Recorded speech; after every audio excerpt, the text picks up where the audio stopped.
Hello friends, welcome to study कर। मैं हूं आपका दोस्त प्रभाकर।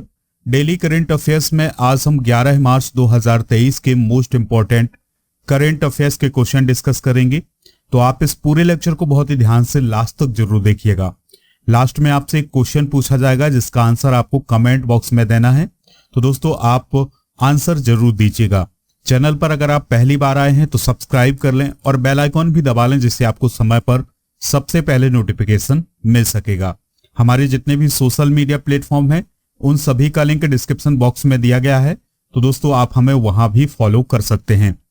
चलिए सबसे पहले कल के करंट अफेयर्स को रिवाइज करते हैं, फिर आज के क्वेश्चन डिस्कस करेंगे। कल का पहला क्वेश्चन था, नेपाल के नए राष्ट्रपति के रूप में किसे चुना गया है? तो रामचंद्र पौडेल जो हैं वो नेपाल के नए राष्ट्रपति बने हैं। याद रखिएगा वह नेपाल के तीसरे राष्ट्रपति हैं। इससे पहले यानी रामचंद्र पौडेल से पहले विद्या देवी भंडारी राष्ट्रपति थी। सतीश कौशिक का निधन हो गया है। वह कौन थे? तो वह एक फिल्म निर्देशक और प्रसिद्ध अभिनेता थे। नेफ्यू रियो किस राज्य के 5वीं बार मुख्यमंत्री बने हैं? तो दोस्तों वह नागालैंड के 5वीं बार मुख्यमंत्री बने हैं। बमचू उत्सव किस राज्य या केंद्र शासित प्रदेश से संबंधित है, जो कि अभी हाल ही में मनाया गया है? यह सिक्किम से रिलेटेड है। किस देश ने 25 वर्षों में पहली बार महिलाओं को सैन्य सेवाओं में आने की अनुमति दी है? तो कोलंबिया ने। जम्मू कश्मीर में भारतीय सेना ने किस जिले में सबसे ऊंचा राष्ट्रीय ध्वज स्थापित किया है? तो डोडा जिले में स्थापित किया है। India's struggle for independence Gandhian era पुस्तक के लेखक कौन है? पी ज्योति मणि। किस हवाई अड्डे को सर्वश्रेष्ठ हवाई अड्डे का दर्जा दिया गया है? तो तिरुचिरापल्ली अंतर्राष्ट्रीय हवाई अड्डे को अभी हाल ही में एसीआई के द्वारा सर्वश्रेष्ठ हवाई अड्डे का दर्जा दिया गया है। दोस्तों ये जो हवाई अड्डा है ये किस राज्य में है? तमिलनाडु में है।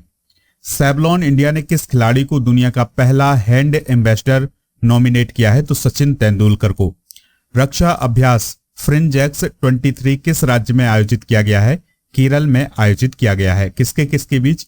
इंडिया और फ्रांस के बीच। आज का पहला क्वेश्चन है, अमेरिका द्वारा किस देश की अंतरिक्ष एजेंसी को निसार उपग्रह सौंप दिया है? तो दोस्तों अमेरिका की जो अंतरिक्ष एजेंसी है नासा, उसके द्वारा अभी हाल ही में भारत की जो अंतरिक्ष एजेंसी है इसरो, उसको निसार उपग्रह को सौंप दिया है। यानी अमेरिका ने किसको ये उपग्रह दिया है? भारत को ये उपग्रह दिया है। तो दोस्तों NASA ISRO synthetic aperture radar, जिसे शॉर्ट में निसार कहा जाता है, तो यह जो उपग्रह है यह भारतीय अंतरिक्ष अनुसंधान संगठन यानी इसरो को सौंप दिया गया है। निसार एक पृथ्वी अवलोकन उपग्रह है जो नासा और इसरो के द्वारा संयुक्त रूप से डेवलप किया गया है। यानी जो निसार उपग्रह है ये किसने बनाया है? तो दोस्तों इसको बनाया है नासा ने, इसके अलावा इसको इसरो के द्वारा भी बनाया गया है। ठीक है, तो दोनों एजेंसियों ने इसको तैयार किया है। इसे जनवरी 2024 में सतीश धवन अंतरिक्ष केंद्र से लॉन्च किया जाएगा। दोस्तों इस उपग्रह को बनाने की जो कल्पना है वो 2014 में आई थी नासा और इसरो के बीच में। इसका उपयोग कृषि मानचित्रण यानी कृषि की मैपिंग करने में और भूस्खलन के क्षेत्रों को पहचानने में इसका उपयोग किया जाएगा। ठीक है, और इसका उपयोग दोनों देश करेंगे यानी अमेरिका और भारत दोनों देश करेंगे। ठीक है, बात आई है यहां पर नासा की और इसरो की, तो दोनों एजेंसियों के बारे में जान लेते हैं। तो दोस्तों नासा जो है अमेरिका की अंतरिक्ष एजेंसी है। इसका फुल फॉर्म होता है national aeronautics and space administration. इसका गठन हुआ था 19 जुलाई 1948 को। मुख्यालय वाशिंगटन डीसी में है। इसके प्रशासक हैं विल नेल्सन। इसरो की बात करें तो दोस्तों इसरो जो है भारत की अंतरिक्ष एजेंसी है और इसका फुल फॉर्म होता है इंडियन स्पेस रिसर्च ऑर्गेनाइजेशन। इसका मुख्यालय बेंगलुरु में है और इसके वर्तमान अध्यक्ष हैं एस सोमनाथ। तो ये सभी जानकारी आप नोट कर लें। अगला क्वेश्चन है, हाल ही में ट्रोपेक्स अभ्यास कहां संपन्न हुआ है? तो दोस्तों यह जो अभ्यास है यह अरब सागर में संपन्न हुआ है। तो ट्रोपेक्स 2023 का जो अभ्यास था ये नवंबर 2022 से शुरू हुआ था और मार्च 2023 में ये संपन्न हुआ है। तो इसको संपन्न होने में लगभग 4 महीने का समय लगा है और यह जो अभ्यास है दोस्तों हिंद महासागर क्षेत्र में आयोजित किया गया है और इसका समापन जो है अरब सागर में हुआ है। ट्रोपेक्स नौसेना का एक प्रमुख अभ्यास है, यानी कि भारत की जो नौसेना है उसने इस अभ्यास में हिस्सा लिया था। अभ्यास में तटीय रक्षा अभ्यास सी विजिल और अभ्यास एम्फेक्स भी शामिल थे। यानी दोस्तों इस ट्रोपेक्स अभ्यास के दौरान 2 और अभ्यास किए गए हैं जिसका नाम है सी विजिल और एम्फेक्स। ठीक है, भारतीय सेना, भारतीय वायुसेना और तटरक्षक ने इन अभ्यासों में भाग लिया है। दोस्तों ये आप मैप देखिएगा, हिंद महासागर का ये जो क्षेत्र है यहां पर इसकी शुरुआत हुई थी और ये जो ट्रोपेक्स अभ्यास है इसका जो समापन है ये अरेबियन सी यानी अरब सागर में हुआ है।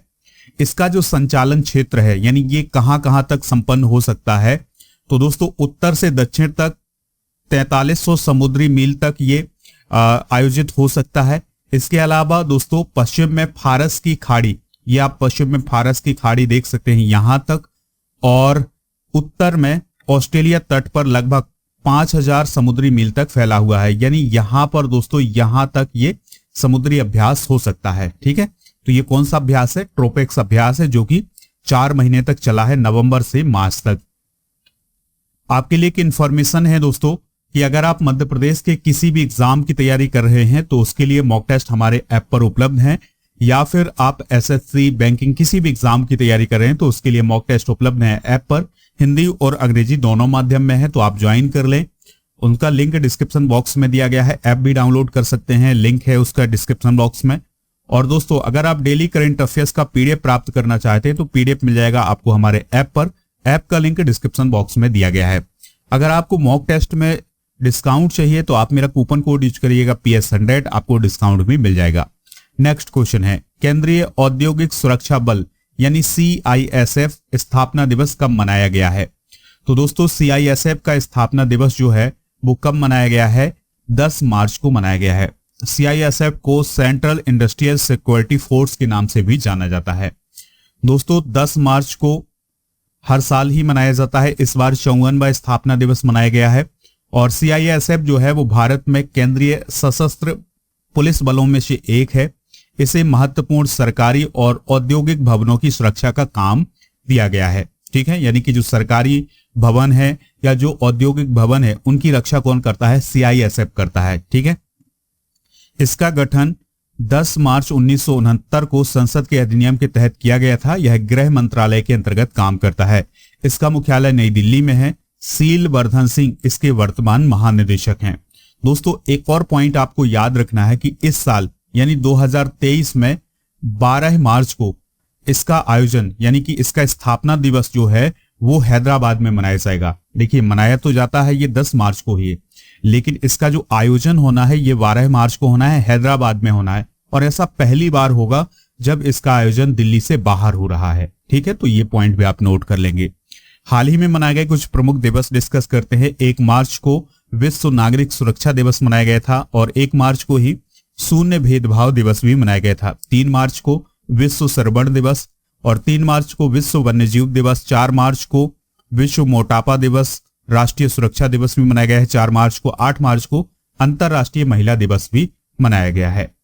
अगला क्वेश्चन है, चीन के राष्ट्रपति शी जिनपिंग का कौन सा कार्यकाल 10 मार्च से शुरू हुआ है? तो दोस्तों शी जिनपिंग का तीसरा कार्यकाल 10 मार्च को शुरू हुआ है। अब यहां पर बात समझने वाली है।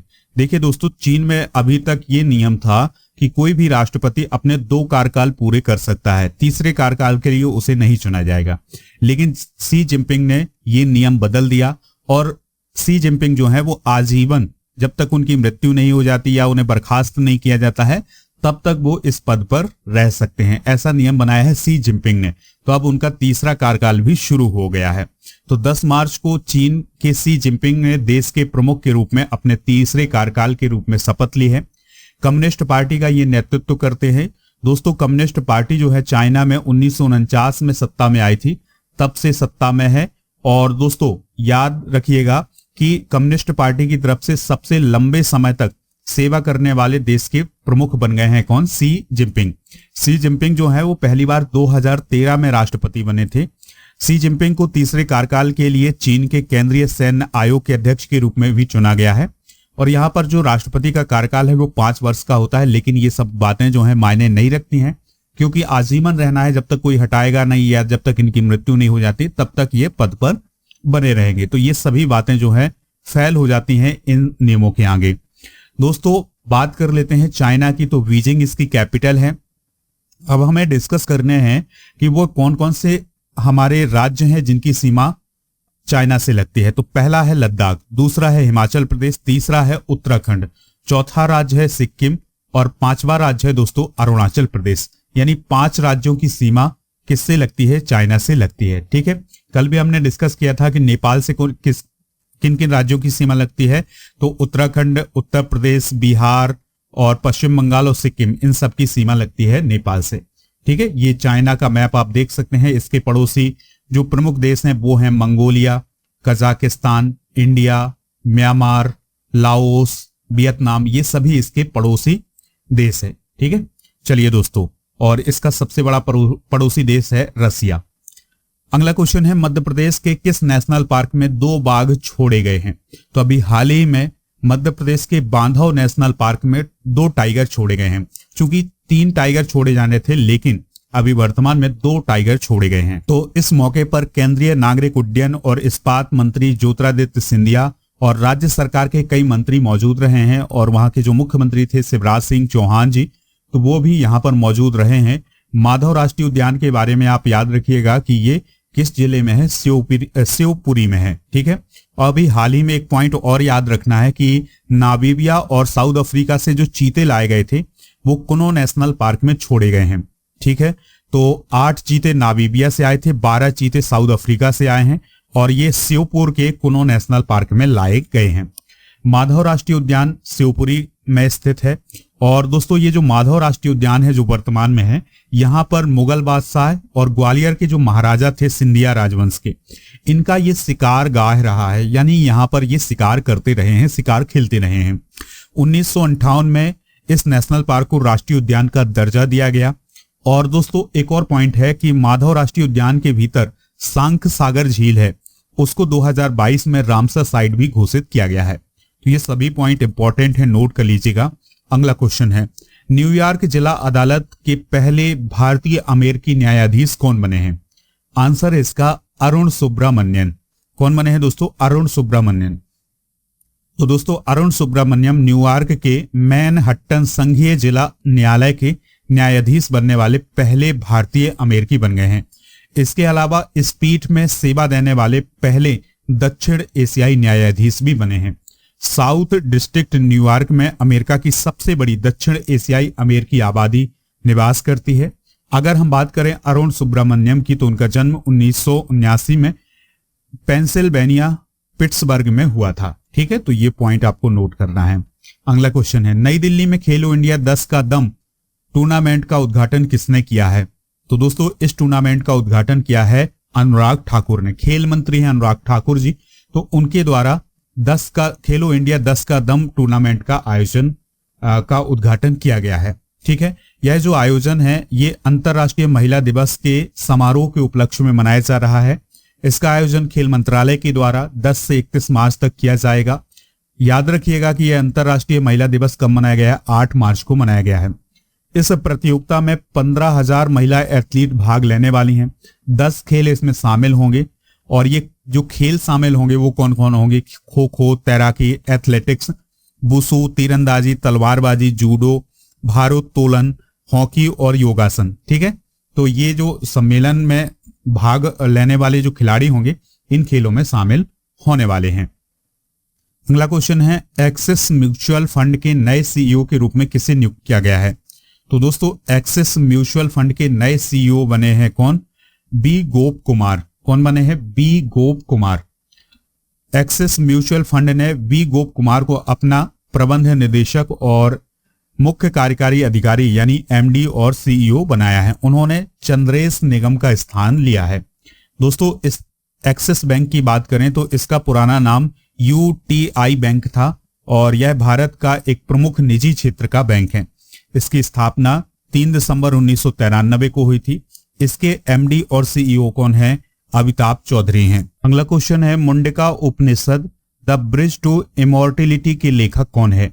तो इसके लेखक हैं डॉक्टर करण सिंह। कौन है दोस्तों? डॉक्टर करण सिंह। उपराष्ट्रपति जगदीप धनखड़ ने 9 मार्च 2023 को मुंडिका उपनिषद द ब्रिज टू इमॉर्टलिटी पुस्तक का विमोचन किया है।